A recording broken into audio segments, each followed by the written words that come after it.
Hello my dears, എല്ലാവർക്കും ദീക്ഷയുടെ പുതിയൊരു വീഡിയോയിലേക്ക് സ്വാഗതം. അപ്പോൾ ഇന്നത്തെ വീഡിയോയിൽ നമ്മൾ ചെയ്യാനായിട്ട് പോകുന്നത് നിങ്ങളുമായിട്ട് നോ കോണ്ടാക്റ്റിലുള്ള നിങ്ങളുടെ പേഴ്സൻ്റെ, നിങ്ങൾ സ്നേഹിക്കുന്ന വ്യക്തിയുടെ ആ ഒരു ഡീപ്പർ ഫീലിങ്സ് ആണ്. അപ്പോൾ നമ്മൾ റീഡിങ്ങിലേക്ക് പോകുന്നതിന് മുൻപായിട്ട് മറ്റൊരു പ്രധാന കാര്യം പറയാം. നാളെ പൗർണമി ദിവസമാണ്, ഫുൾ മൂൺ ഡേ ആണ്. അപ്പോൾ നമ്മൾ കഴിഞ്ഞ 4 മാസങ്ങളിലും നമ്മളുടെ ചാനൽ തുടങ്ങിയ ശേഷമുള്ള 4 മാസങ്ങളിലും പൗർണമി റിച്വൽ നടത്തിയിരുന്നു. ഇത് 5ാമത്തെ മാസമാണ്. അപ്പോൾ ചിലപ്പോൾ തുടക്കം മുതലേ ഇതിൽ പങ്കെടുത്ത് വന്ന വ്യക്തികളുണ്ടാവാം, അല്ലാന്നുണ്ടെങ്കിൽ പുതിയ സബ്സ്ക്രൈബേഴ്സിന് അറിയുന്നുണ്ടാവില്ല. ചിലപ്പോൾ 1-2 തവണയൊക്കെ പങ്കെടുത്തിട്ടുണ്ടാവുള്ളൂ.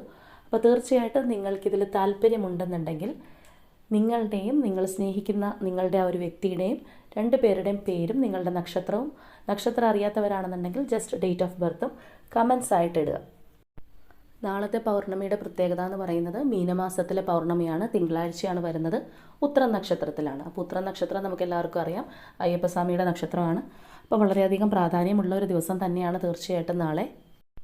അപ്പോൾ നമ്മുടെ സ്ഥിരം വ്യൂവേഴ്സ് ആണെന്നുണ്ടെങ്കിൽ തീർച്ചയായിട്ടും നിങ്ങൾക്ക് ഈ ഒരു ദിവസത്തിൻ്റെ പ്രത്യേകതകൾ അറിയാൻ സാധിക്കും. ഇനി പുതിയ സബ്സ്ക്രൈബേഴ്സിനൊക്കെ അറിയില്ല എന്നുണ്ടെങ്കിൽ പറയാം.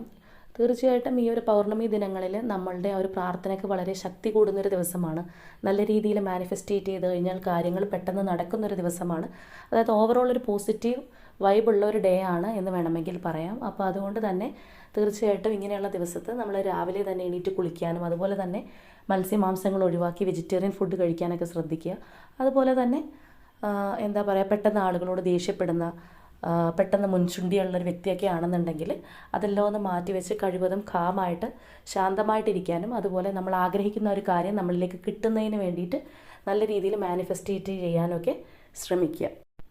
അപ്പോൾ തീർച്ചയായിട്ടും നാളെ രാത്രി 11 മണിക്ക് മുൻപായിട്ട് നിങ്ങൾ ഈ ഒരു പേരും ഡീറ്റെയിൽസും ഒക്കെ എഴുതിയിടാനായിട്ട് ശ്രമിക്കുക. അതിനുശേഷം എഴുതിയിടുന്നൊന്നും പരിഗണിക്കുന്നതല്ല. അതുപോലെ തന്നെ ഈ പൗർണമി ദിവസങ്ങളിലുള്ള മാനിഫെസ്റ്റേറ്റിംഗ് ടെക്നിക്സ് എന്താണ്, ഏതൊക്കെ രീതിയിലാണ് ചെയ്യേണ്ടതെന്നുള്ളൊരു വീഡിയോസൊക്കെ നമ്മൾ നേരത്തെ തന്നെ ചെയ്തിട്ടുണ്ട്. അപ്പോൾ നിങ്ങൾക്കത് നമ്മളുടെ ചാനലിലെ വീഡിയോ സെക്ഷനിൽ നോക്കിക്കഴിഞ്ഞാൽ കാണാൻ പറ്റുന്നതാണ്. അപ്പോൾ ഇതുവരെ കാണാത്തവരാണെന്നുണ്ടെങ്കിൽ തീർച്ചയായിട്ടും അതുകൂടി കയറി കാണുക. അപ്പോൾ നമുക്കിനി ഇന്നത്തെ വീഡിയോയിലേക്ക് പോകാം. ഇതൊരു ജനറൽ റീഡിംഗ് ആണ്, അതുപോലെ തന്നെ ടൈംലെസ് ആണ്, ജെൻഡർലെസ് ആണ്. സോ നിങ്ങൾ ഈ വീഡിയോ എപ്പോൾ കാണുന്നു അപ്പോൾ മുതൽ നിങ്ങൾക്കിത് വാലിഡ് ആവുന്നതായിരിക്കും. അപ്പോൾ അതുപോലെ തന്നെ ഇവിടെ വരുന്ന ആ ഒരു എനർജീസ്, സിറ്റുവേഷൻസ്, ക്ലൂസ് ഇതൊന്നും നിങ്ങളുമായിട്ട് മാച്ച് ചെയ്യുന്നതല്ലെങ്കിൽ തീർച്ചയായിട്ടും ഫോഴ്സ്ഫുള്ളി റെസനേറ്റ് ചെയ്യിക്കാതിരിക്കുക. നിങ്ങളുമായിട്ട് മാച്ച് ചെയ്യുന്നതാണെന്നുണ്ടെങ്കിൽ ഇതൊരു ഗൈഡൻസ് മെസ്സേജായി മാത്രം എടുക്കുക. അപ്പോൾ നമുക്ക് റീഡിങ്ങിലേക്ക് പോകാം. അപ്പോൾ ഇതാണ് ഇവിടെ നമുക്ക് കിട്ടിയിരിക്കുന്ന സ്പ്രെഡ്. അപ്പോൾ ഇതിൽ നമുക്ക് ആ ഒരു ലവേഴ്സ് ഒറാക്കിൾ എന്താണ് പറയുന്നത്, ഈ ഒരു പേഴ്സൻ്റെ മനസ്സിലുള്ള ആ ഒരു തോട്ട് എന്താണ് എന്നുള്ളത് മനസ്സിലാക്കാം. അപ്പോൾ ഇവിടെ ഫസ്റ്റ് വന്നിരിക്കുന്ന കാർഡ് എന്ന് പറയുന്നത് ടൈമാണ്. അതായത് you are trying to hard, give it time. അതായത് കുറച്ച് സമയം വേണം ഈ ഒരു പേഴ്സണ് എന്ത് കാര്യത്തിനാണ്, അല്ലെങ്കിൽ ഇപ്പോൾ നിങ്ങളുമായിട്ട് കമ്മിറ്റ്മെൻറ്റിനായിക്കൊള്ളട്ടെ, അല്ലെങ്കിൽ എന്തെങ്കിലും ഒരു ഡിസിഷൻ എടുക്കാനാണെന്നുണ്ടെങ്കിലും കുറച്ച് സമയം വേണം എന്നുള്ള രീതിയിലാണ് ഇവിടെ പറയുന്നത്. അതുപോലെ തന്നെ സെക്കൻഡ് കാർഡ് വന്നിരിക്കുന്നത് when it comes to matters of the heart there is no right or wrong, every choice you make expands your understanding of life and love എന്നുള്ളതാണ്. അതായത് പ്രണയത്തിന് വേണ്ടി എടുക്കുന്ന ഏതൊരു തീരുമാനത്തിനും ശരിതെറ്റുകളില്ല. ഏത് ചോയ്സ് നമ്മൾ എടുത്തു കഴിഞ്ഞാലും അത് ആ ഒരു പ്രണയം കൂടുതൽ വിപുലീകരിക്കാൻ മാത്രമാണ് നമ്മളെ സഹായിക്കുന്നത് എന്നുള്ളൊരു തോട്ടാണ് ഇവിടെ നമുക്ക് പറയാൻ സാധിക്കുന്നത്. അപ്പോൾ നമ്മളിവിടെ നോക്കുന്നത് ഒരു നോ കോണ്ടാക്ട് സിറ്റുവേഷനിലുള്ള പേഴ്സൻ്റെ ഫീലിങ്സ് ആണ്. അപ്പോൾ അത് പ്രകാരം പറയുകയാണെന്നുണ്ടെങ്കിൽ ഇവരുടെ ഒരു ഓവറോൾ എനർജി ആയിട്ട് പറയാൻ സാധിക്കുന്നത് ഈ ഒരു പേഴ്സൺ തീർച്ചയായിട്ടും നിങ്ങളുമായിട്ട് കമ്മിറ്റ്മെൻറ്റിലേക്ക് എത്താനായിട്ട് ആഗ്രഹിക്കുന്നു. അല്ലാന്നുണ്ടെങ്കിൽ നിങ്ങൾക്കൊരു ജസ്റ്റ് കോണ്ടാക്റ്റ് തരാനെങ്കിലും ഈ ഒരു പേഴ്സൺ നല്ല രീതിയിൽ ആഗ്രഹിക്കുന്നുണ്ട് എന്നുള്ളതാണ് നമുക്ക് മനസ്സിലാവുന്നത്.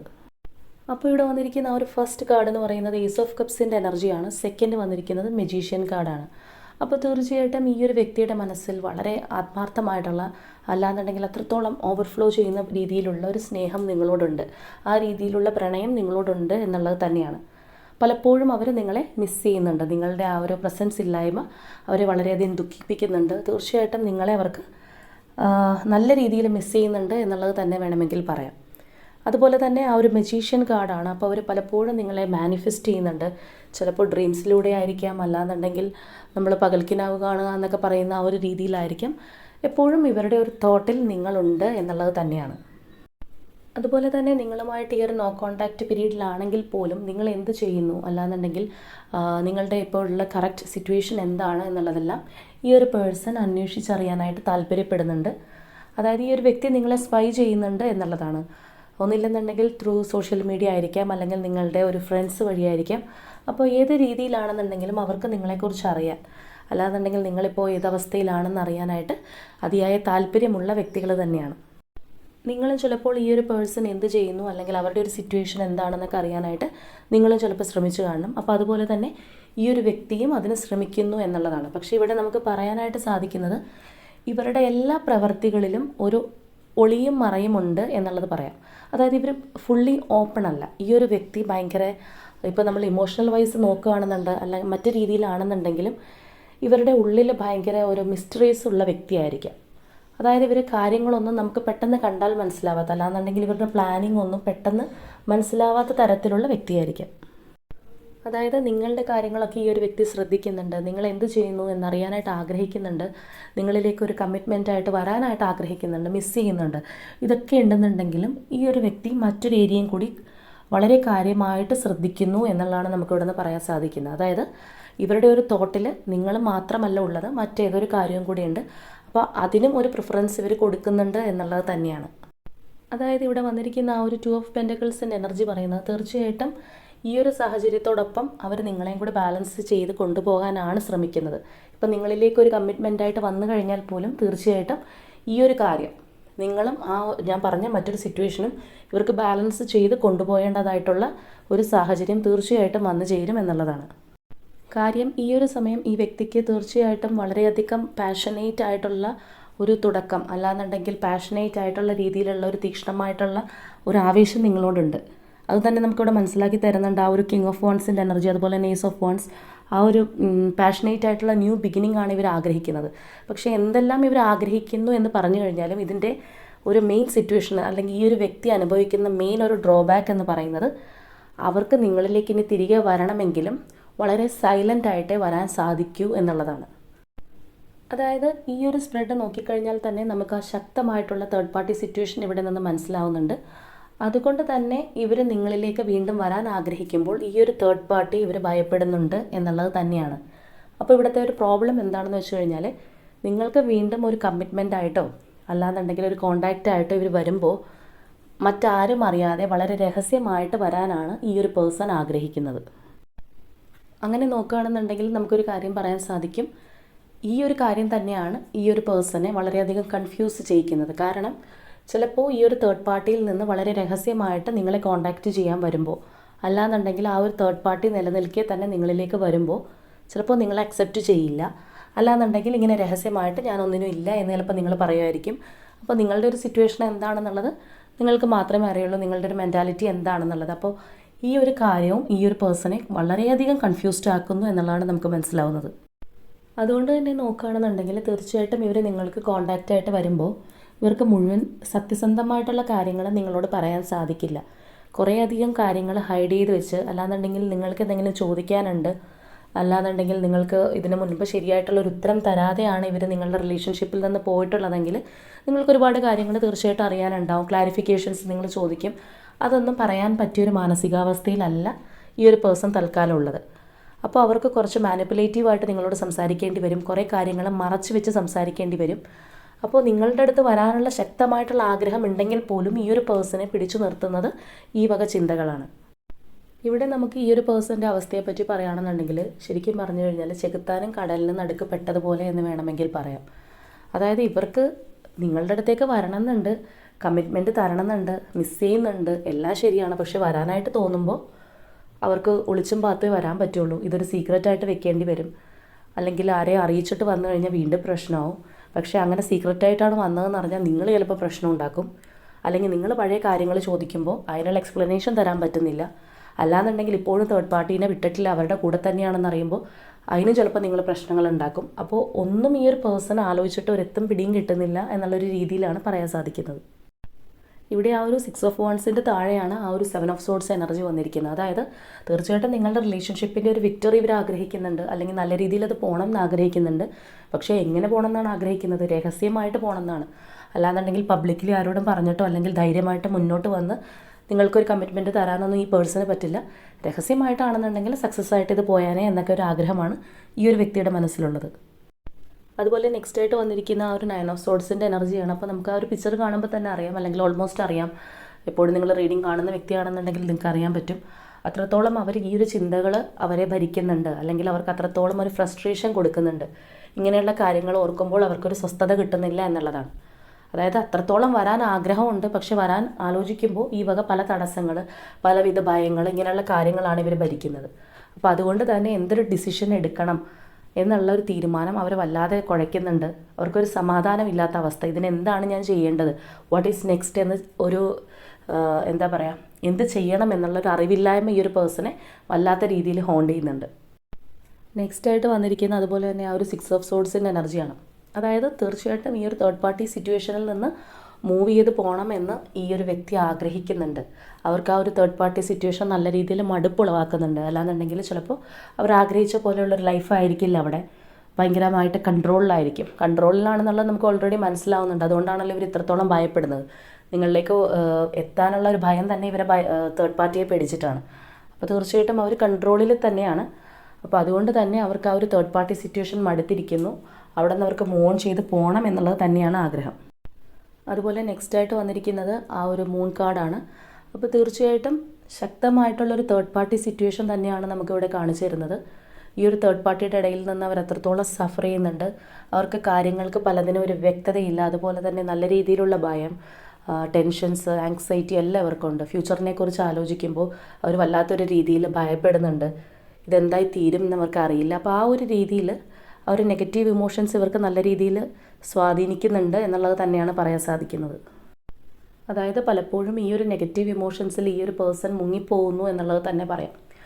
അതായത് നമുക്ക് ഒരു ആഗ്രഹം നമ്മളുടെ ഉള്ളിലുണ്ട്, പക്ഷെ അത് നമുക്ക് പുറത്തിറങ്ങി ചെയ്യാൻ പറ്റാത്തൊരവസ്ഥ. അല്ലാന്നുണ്ടെങ്കിൽ ആ ആഗ്രഹത്തിന് വേണ്ടി നമ്മൾ മുന്നിട്ടിറങ്ങുമ്പോൾ പലരെയും ഭയപ്പെടേണ്ടുന്നൊരവസ്ഥ. ഇതൊക്കെ ഒരു ഭയങ്കരമായിട്ടുള്ളൊരു എന്താ പറയുക, നമ്മളുടെ ഒരു സ്വസ്ഥത നശിപ്പിക്കുന്ന കാര്യമാണ്. അപ്പോൾ നിങ്ങളുടെ പേഴ്സൺ ഇപ്പോൾ ഈ ഒരു രീതിയിലാണ് കടന്നു പോയിക്കൊണ്ടിരിക്കുന്നത്. ഒരു പക്ഷേ ചിലപ്പോൾ ഇത് കാണുമ്പോൾ ഒരു 60-70 ആ ഒരു പെർസെൻറ്റേജ് വ്യക്തികളും ചിലപ്പോൾ എക്സ്ട്രാ മെരിറ്റൽ റിലേഷൻഷിപ്പിലുള്ള വ്യക്തികളായിരുന്നിരിക്കാം. അല്ലാന്നുണ്ടെങ്കിൽ നിങ്ങൾ ചിലപ്പോൾ നിങ്ങളുടെ ഫാമിലീസ് ആയിരിക്കാം വളരെ രീതിയിലുള്ള ഒരു ഈ തരത്തിലുള്ളൊരു തേർഡ് പാർട്ടി സിറ്റുവേഷൻ ഉണ്ടാക്കി തരുന്നത്. അതായത് ചിലപ്പോൾ ഇപ്പോൾ നിങ്ങൾ വൈഫാണ് അല്ലെങ്കിൽ ഹസ്ബൻഡ് ആണെന്നുണ്ടെങ്കിലും ചിലവരുടെ ഫാമിലീസ് നല്ല രീതിയിൽ അവരിലേക്ക് പോകണ്ട, നമുക്ക് ഈ ഒരു ബന്ധം ഉപേക്ഷിക്കാം, ഇനി ഇത് വേണ്ട എന്നൊക്കെ പറഞ്ഞ് തടഞ്ഞു നിർത്താറുണ്ട്. അപ്പോൾ ആ രീതിയിലായിരിക്കാം. അല്ലാന്നുണ്ടെങ്കിൽ ഓൾറെഡി ഇവരുടെ ഒരു ഹസ്ബൻഡ് ഒരു വൈഫിനെ ആയിരിക്കാം ഇവർ പേടിക്കുന്നത്. അപ്പോൾ ഏത് രീതിയിലാണെന്നുണ്ടെങ്കിലും ഇങ്ങനെയാണ് നമുക്ക് പറയാൻ സാധിക്കുന്നത്. അപ്പോൾ ഇവിടെ വന്നിരിക്കുന്ന ഈ ഒരു പേഴ്സൻ്റെ എനർജി ആരുടെയാണെന്നുള്ളത് അറിയില്ല. അപ്പോൾ ആരുടേതാണെന്നുണ്ടെങ്കിലും അവരുടെ കൂടെയുള്ളത് ആരാണ്, ഈ ഒരു തേർഡ് പാർട്ടി ആയിട്ട് നിങ്ങൾക്കെതിരെ നിൽക്കുന്നത് ആരാണെന്നുണ്ടെങ്കിലും ആ ഒരു വ്യക്തിയുടെ കൂടെ ഈ ഒരു പേഴ്സൺ ഒട്ടും ഹാപ്പി അല്ല. എന്തൊക്കെയോ കാര്യങ്ങൾ കൊണ്ട് അവർ നിന്ന് പോകുന്നു, നിലനിൽക്കുന്നു എന്നുള്ളതേ ഉള്ളൂ. ആ ഒരു തേർഡ് പാർട്ടീനെ ഇവർക്ക് നല്ല രീതിയിൽ ഭയവും ഉണ്ട്. അപ്പോൾ നിങ്ങളുടെ ഒരു തേർഡ് പാർട്ടി സിറ്റുവേഷൻ ഈ രീതിയിലുള്ളതാണോ എന്നുള്ളത് നോക്കുക. അപ്പോൾ ഇവിടെ വന്നിരിക്കുമ്പോൾ നമുക്ക് ഇതിനകത്ത് നോക്കുമ്പോൾ കാണുന്ന കാര്യങ്ങളാണ് ഞാൻ പറയുന്നത്. അപ്പോൾ തീർച്ചയായിട്ടും അവർക്ക് നിങ്ങളിലേക്ക് വരാനുള്ള തടസ്സം എന്ന് പറയുന്നത് ഈ ഒരു ഭയമാണ്. അപ്പോൾ ഇങ്ങനെയുള്ള ഒരു എക്സ്ട്രാ മെരിറ്റൽ റിലേഷൻഷിപ്പിലൊക്കെ പെട്ടുപോകുന്ന വ്യക്തികളോട് എനിക്ക് പറയാനുള്ളൊരു കാര്യം എന്ന് പറഞ്ഞു കഴിഞ്ഞാൽ, അപ്പോൾ നിങ്ങൾ പെട്ടുപോയി ഇനിയിപ്പോൾ പറഞ്ഞിട്ട് കാര്യമില്ല. ഇനിയിപ്പോൾ പുതിയതായിട്ടാണെങ്കിലും ആർക്കെങ്കിലും ഇതുപോലത്തെ ഒരു താല്പര്യം വരികയാണെന്നുണ്ടെങ്കിൽ നിങ്ങൾ മനസ്സിലാക്കേണ്ടത്, ചിലപ്പോൾ നിങ്ങളുടെ ഇപ്പോഴുള്ള നിലവിലുള്ള ജീവിതത്തിലുള്ള അസ്വാരസ്യങ്ങൾ, അല്ലാന്നുണ്ടെങ്കിൽ നിങ്ങൾക്കൊരു അറ്റൻഷൻ കിട്ടാത്ത അവസ്ഥ, നിങ്ങളുടെ പാർട്ട്ണറുടെ ഉപദ്രവമൊക്കെ ആയിരിക്കാം മറ്റൊരു തരത്തിലേക്ക് പോകാനായിട്ട് നിങ്ങളെ പ്രേരിപ്പിക്കുന്നത്. പക്ഷേ എങ്ങനെയാണെന്നുണ്ടെങ്കിലും ഏതെങ്കിലും ഒരു രീതിയിൽ നിങ്ങൾ 2 പേരിൽ ഒരാൾക്കൊരു കുടുംബമുണ്ടെങ്കിൽ അവിടെയുള്ള നിങ്ങളുടെ പാർട്ട്ണറും അതിലുള്ള കുട്ടികളൊക്കെ ഒരുപാട് എന്താ പറയുക, ഒരുപാട് ഇമോഷണലി അവരും ഡൗൺ ആവുന്നുണ്ട്, അവരും ഇത് കാരണം വേദനിക്കുന്നുണ്ട്. അങ്ങനെയുള്ള പല കാര്യങ്ങൾ വരും. അപ്പോൾ കുറച്ച് നാൾ നിങ്ങൾക്കൊരു സന്തോഷം കിട്ടിയാൽ പോലും പക്ഷേ അതിൻ്റെ ഇരട്ടി, അതിൻ്റെ 10 ഇരട്ടി വിഷമം നിങ്ങൾക്ക് തിരിച്ച് നിങ്ങളുടെ ജീവിതത്തിലേക്ക് വരും എന്നുള്ളതാണ്. അപ്പം നമ്മൾ അറിഞ്ഞുകൊണ്ട് നമ്മൾ ഒരിക്കലും മറ്റൊരാളെ വേദനിപ്പിക്കാതിരിക്കുക. അല്ലാന്നുണ്ടെങ്കിൽ അങ്ങനെയുള്ളൊരു റിലേഷൻഷിപ്പിലേക്ക് നമ്മൾ പോകാതിരിക്കുക. ഇനിയിപ്പോൾ നമ്മൾക്ക് അത്രത്തോളം ചിലവർ പറയാറുണ്ട് ആ ഒരു രീതിയിലാണ്, പാർട്ട്ണറുമായിട്ട് അത്രത്തോളം അസ്വസ്ഥമായിട്ടാണ് അവർ പോയിക്കൊണ്ടിരിക്കുന്നത്. അപ്പോൾ എങ്ങനെ ആയിക്കോട്ടെ, പക്ഷെ നമ്മൾ ആ ചീറ്റിംഗ് എന്നുള്ള കാര്യം നമ്മൾ നമ്മുടെ ലൈഫിൽ ചെയ്തിട്ടുണ്ടെങ്കിൽ അത് മറ്റൊരു തരത്തിലൂടെ കറങ്ങി തിരിഞ്ഞ് നമ്മളിലേക്ക് തന്നെ എത്തും എന്നുള്ള കാര്യം മനസ്സിലാക്കുക. ഇനിയിപ്പോൾ നിങ്ങൾ ഇത്തരത്തിലുള്ളൊരു റിലേഷൻഷിപ്പിലൂടെയാണ് കടന്നു പോകുന്നതെങ്കിൽ പോലും കഴിവതും നമ്മളുടെ ആ ഒരു കർമ്മ ബാഗേജസ് ക്ലിയർ ചെയ്യാനായിട്ട് ശ്രമിക്കുക. നമ്മൾ എന്താ പറയുക, മനഃപൂർവ്വം ആരെയും വേദനിപ്പിക്കാതിരിക്കാൻ വേണ്ടിയിട്ട് മാക്സിമം ശ്രമിക്കുക എന്നുള്ളതാണ്. കാരണം ഇതെല്ലാം നമുക്കൊരു താൽക്കാലിക സന്തോഷം മാത്രമാണ് നേടിത്തരുന്നത്. കുറച്ച് നാളത്തെ ഒരു സന്തോഷം കിട്ടിക്കഴിഞ്ഞാൽ അതിൻ്റെ ഇരട്ടി ദുഃഖവും മാനസിക സംഘർഷവും നിങ്ങൾ അനുഭവിക്കേണ്ടതായിട്ട് വരും. അതായത് നമ്മളുടെ സ്വസ്ഥത നമ്മൾ വെറുതെ കൊണ്ടേ കളയാണ് എന്ന് വേണമെങ്കിൽ പറയാം. അതുപോലെ ഇവിടെ ലാസ്റ്റായിട്ട് വന്നിരിക്കുന്നത് ആ ഒരു വീൽ കാർഡാണ്. അപ്പോൾ ഈ ഒരു പേഴ്സൺ ഇവിടെ ചിന്തിക്കുന്നത് തീർച്ചയായിട്ടും കാര്യങ്ങൾ ഒരിക്കൽ മാറി മറിയും. ഇപ്പോഴുള്ള അവരുടെ ഈ ഒരു സ്വാതന്ത്ര്യക്കുറവ് അല്ലാന്നുണ്ടെങ്കിൽ അവരനുഭവിക്കുന്ന ഈ ഒരു വേദനകൾ നാളെ മാറി മറിയും. നാളെ എല്ലാ സിറ്റുവേഷൻസും ഇവർക്ക് അനുകൂലമായിട്ട് വരും. അപ്പോൾ ആ ഒരു സമയം തീർച്ചയായിട്ടും നിങ്ങളുടെ റിലേഷൻഷിപ്പ് പഴയതുപോലെ കൊണ്ടുപോകാൻ സാധിക്കുമെന്നുള്ളതാണ് ഈ ഒരു വ്യക്തിയുടെ മനസ്സിലുള്ള ആഗ്രഹം. അപ്പോൾ ഇവിടെ എങ്ങനെ നോക്കിയാലും ഈ ഒരു വ്യക്തി എന്ന് പറയുന്നത് അത്രത്തോളം കൺഫ്യൂസ്ഡ് ആയിട്ടിരിക്കുകയാണ്. പല കാര്യങ്ങളിലും അവരുടെ മനസ്സ് വല്ലാതെ വേദനിക്കുന്നുണ്ട്. അവർക്കൊരു തീരുമാനം എടുക്കാൻ പറ്റുന്നില്ല. വല്ലാത്ത ഒരു ഇന്നർ സ്ട്രഗിൾ ഈ ഒരു പേഴ്സൺ അനുഭവിക്കുന്നുണ്ട് എന്നുള്ളതാണ്. അപ്പോൾ എന്തെങ്കിലും ഈ ഒരു കാര്യങ്ങൾ മാറി മറിയുമായിരിക്കും എന്നുള്ളൊരു പ്രതീക്ഷയാണ് ഈ ഒരു വ്യക്തിയെ മുന്നോട്ട് നയിച്ചുകൊണ്ടിരിക്കുന്നതെന്ന് വേണമെങ്കിൽ പറയാം. അവർക്ക് എന്തായാലും നിങ്ങളോട് നല്ലൊരു സ്നേഹമുണ്ട്. അവരത്രത്തോളം മനസ്സുകൊണ്ട് ഇഷ്ടപ്പെടുന്നുണ്ട്. പക്ഷേ ഞാൻ നേരത്തെ ഇതിനകത്ത് പറഞ്ഞിരിക്കുന്ന ഈ ഒരു കാര്യങ്ങളൊക്കെയാണ് അവരെ നിങ്ങളിലേക്ക് എത്തുന്നതിന് തടസ്സമായിട്ട് നിൽക്കുന്നത്. അല്ലെങ്കിൽ അവരെ നിങ്ങളുടെ അടുത്തേക്ക് വരാൻ തോന്നുമ്പോഴും ഒന്ന് പുറകോട്ടേക്ക് വലിക്കുന്നത് ഇങ്ങനെയുള്ള ചിന്തകളാണ് എന്നുള്ളത് മനസ്സിലാക്കുക. അപ്പോൾ നമുക്കിനി കുറച്ച് ക്ലൂസ് കൂടി എടുത്ത് നോക്കാം. അപ്പോൾ ഇവിടെ നമുക്ക് ഫസ്റ്റായിട്ട് വന്നിരിക്കുന്ന ക്ലൂ എന്ന് പറയുന്നത് കോഴിക്കോടാണ്. Next one May month, Taurus zodiac sign, December month, number 18, number 29, letter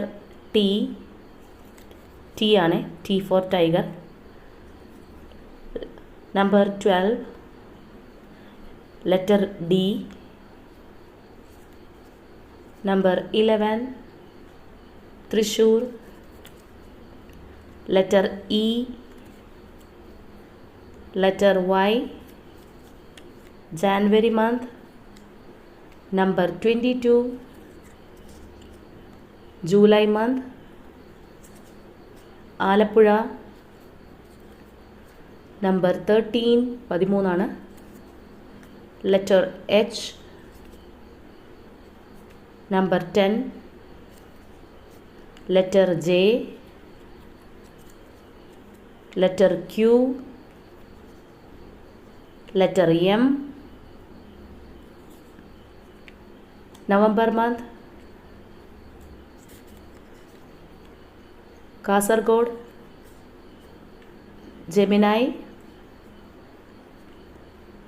letter U, number 14, letter I, Libra zodiac sign, Ernakulam, letter C, letter N, and the last one letter A. അപ്പോൾ ഇതൊക്കെയാണ് ഇവിടെ നമുക്ക് clues ആയിട്ട് കിട്ടിയിരിക്കുന്നത്. അപ്പോൾ ഇതിൽ വന്നിരിക്കുന്ന ആ ഒരു സിറ്റുവേഷൻ, പേഴ്സൻ്റെ എനർജീസ്, അതുപോലെ തന്നെ ഇതിൽ വന്നിരിക്കുന്ന ക്ലൂസ് ഇതെല്ലാം നിങ്ങളുമായിട്ട് റെസനേറ്റ് ചെയ്യുന്നുണ്ടോ എന്ന് നോക്കുക. ഉണ്ടെന്നുണ്ടെങ്കിൽ തീർച്ചയായിട്ടും കമൻസിലൂടെ അറിയിക്കുക. അപ്പോൾ ഇവിടെ നിങ്ങൾ മനസ്സിലാക്കേണ്ടുന്ന ഒരു കാര്യം എന്ന് പറഞ്ഞു കഴിഞ്ഞാൽ നമ്മളുടെ സ്നേഹം സത്യസന്ധമാണ്. അല്ല കുറച്ച് നാളൊരു ഗ്യാപ്പ് വന്നാൽ സെപ്പറേഷനൊക്കെ വന്നിട്ടുണ്ടെങ്കിൽ പോലും അതെല്ലാം അനിവാര്യമായിട്ടുള്ള കാര്യങ്ങളാണെന്ന് മനസ്സിലാക്കി ആ ഒരു സ്നേഹത്തിനൊട്ടും കുറവില്ലാതെ നമ്മൾ കാത്തിരിക്കുകയാണ്. അതുപോലെ തന്നെ നമ്മൾ ഈ ഒരു സ്നേഹബന്ധം കൊണ്ട് മറ്റാരെയും വേദനിപ്പിച്ചിട്ടില്ല എന്നുണ്ടെങ്കിൽ അതിലൊരു സത്യമുണ്ട്. അപ്പോൾ തീർച്ചയായിട്ടും ആ ഒരു വ്യക്തി എത്ര സമയമെടുത്താലും നിങ്ങളിലേക്ക് തന്നെ കറങ്ങിത്തിരിഞ്ഞെത്തും എന്നുള്ളത് മനസ്സിലാക്കുക. അങ്ങനെയുള്ള ആ ഒരു പ്രണയത്തിന് അല്ലെങ്കിൽ അങ്ങനെയുള്ള ആ ഒരു ബന്ധത്തിന് തീർച്ചയായിട്ടും ഒരു സത്യസന്ധതയുണ്ട്, ഒരു പ്യൂരിറ്റി ഉണ്ട്. അപ്പോൾ അത് തീർച്ചയായിട്ടും ഡിവൈൻ കാണാതിരിക്കില്ല. നിങ്ങൾക്ക് അതിൻ്റേതായിട്ടുള്ള എല്ലാ ബ്ലെസ്സിങ്സും നിങ്ങളുടെ ലൈഫിൽ ഉണ്ടായിക്കൊണ്ടേയിരിക്കും. അപ്പോൾ ഞാൻ ഇൻട്രോയിൽ പറഞ്ഞതുപോലെ തന്നെ നാളത്തെ പൗർണമി റിച്വലിൽ പങ്കെടുക്കാൻ താല്പര്യമുള്ള വ്യക്തികൾ തീർച്ചയായിട്ടും നിങ്ങളുടെ പേഴ്സൻ്റെയും പേരും നക്ഷത്രം അറിയാത്തവരാണെന്നുണ്ടെങ്കിൽ ഡേറ്റ് ഓഫ് ബർത്തും തീർച്ചയായിട്ടും കമൻസ് ആയിട്ട് എഴുതിയിടുക. അപ്പോൾ നാളെ ഒരു രാത്രി 11 മണിക്കുള്ളിൽ തന്നെ എഴുതിയിടാനായിട്ട് തീർച്ചയായിട്ടും ശ്രമിക്കുക. അതിനുശേഷമുള്ള കാര്യങ്ങളൊന്നും അല്ലെങ്കിൽ അതിന് ശേഷം നിങ്ങൾ ഇടുന്ന ആ ഒരു പേരുകളൊന്നും പരിഗണിക്കുന്നതല്ല. അപ്പോൾ ഇന്നത്തെ നമ്മുടെ റീഡിംഗ് ഇത്രയേ ഉള്ളൂ. നാളെ മറ്റൊരു റീഡിങ്ങുമായിട്ട് നമുക്ക് വീണ്ടും കാണാം.